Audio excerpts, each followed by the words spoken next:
mosquitoes get the disease from people.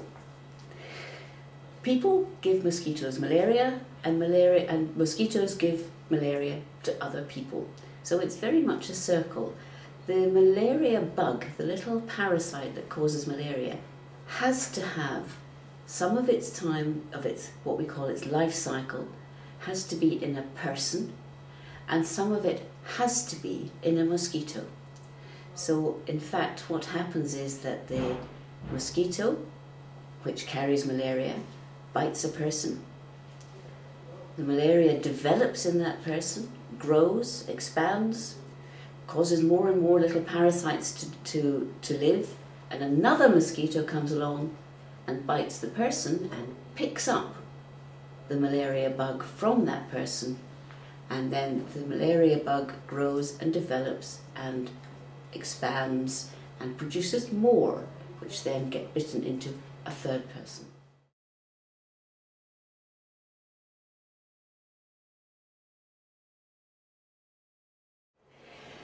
Well, it spreads around the body because it basically gets into your bloodstream. Now, I don't know how much you've learned about blood, but blood has little red cells in it. That's what makes your blood look red. And these little red cells are where the malaria parasite likes to live. And I've heard it described as the little parasites get into the cell, and they divide and they grow, and they divide and they grow, and then they actually burst that cell, and then they spread through the blood into more cells, so that they have a way of actually increasing their number enormously throughout the body.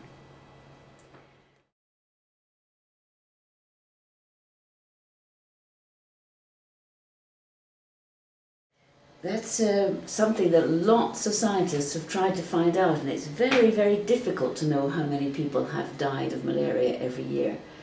But the best estimates by the scientists who've worked on these things is somewhere between 1 and 3 million people every year in the world die of malaria. A lot of these small children.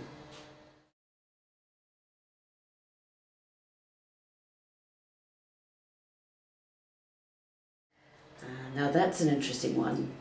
The documented cases, of course, would mean that you would really know what malaria is. And for thousands of years, people had malaria. And in fact, there's evidence that from the mummies in the Egyptian tombs that malaria existed thousands of years ago.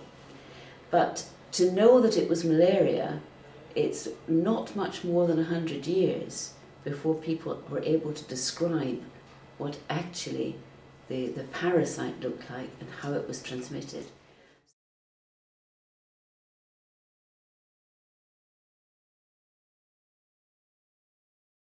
Malaria can be prevented, but not completely prevented. I don't think anybody's come up with a way of saying we'll never have malaria again. Unfortunately, there's no vaccine. People are working on it, but it doesn't exist yet. But especially for children and for pregnant women, if they sleep under a mosquito net which has been treated with an insecticide, in other words something that will kill the mosquitoes, then you can certainly reduce the amount of malaria enormously. So it's very worthwhile doing. So people need to go underneath a net at night, because it's mainly at night that this particular kind of mosquito likes to bite people.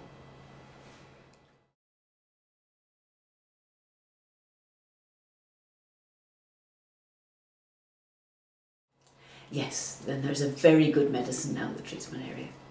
It's not been around for very long, but it has been known for many years and used in China as a plant. But now we extract the proper medicine from the plant and give it to people, and in most cases they can get better if they get it in time.